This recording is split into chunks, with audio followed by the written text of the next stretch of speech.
story, too. But now, while we're getting stories, Bob, I think there's a very good story that I'd like to get without having to read your book again. The story about the last man killed in the war and the picture you took of that. Oh, yes. That was in just before Leipzig. It was obvious that the war was just about being over because we knew that the Russians were already in Berlin and that we had to stop shortly after taking Leipzig. And we got into Leipzig after some fight, just had to cross one more bridge. The Germans put up some resistance, so we couldn't cross.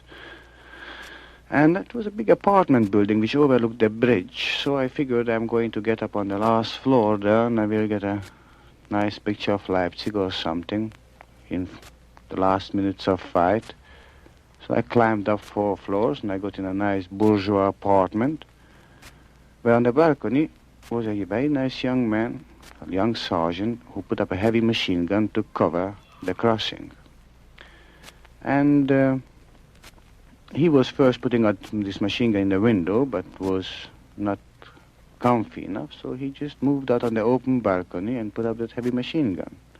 I came out there too and kind of looked at him to take a picture of him, but God, the war was over. Who wanted to see one more picture of somebody shooting? We've been doing that same picture now for 4 years, and everybody wanted something different. And by the time this picture would have reached New York anyway, probably the headline would have been peace. So it made no sense whatsoever. But he looked so clean-cut, and he was one of the men who looked like if it would be the first day of the war. He still was earnest about it. So I said, all right, this will be my last picture of war. And I put my camera and took a portrait shot of him.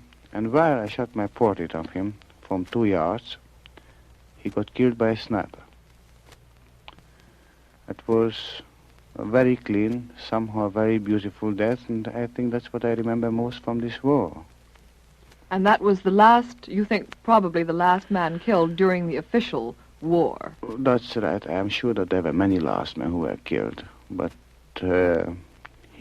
he was the last man maybe in our sector, and it was just about the real end of the war. It was certainly a picture of the uselessness of war. Very much so, and for me it was certainly a picture to kind of remember, because I knew that the day after people will begin to forget. So it was a kind of clean definition. This was the last who will not forget the war. Well, Bob Capa, we're going to try to get you back on this program again and again. I know you're talking with John Steinbeck at the Herald Tribune Forum this week, but we want to get in our invitation now to come back whenever you can wake up this early in the morning. Yes, and remember that everyone can read these stories and more in Bob Capa's book, Slightly Out of Focus, and the stories of Russia. They'll have to wait for John Steinbeck's book. And Bob Capa's pictures. Thank you very much, Bob Capa. And now, Tex, we have a follow-up story that we talked about the other day about Orbach's new garage parking service for their customers. Yup, it's working out beautifully. A typical chapter of the Orbach story.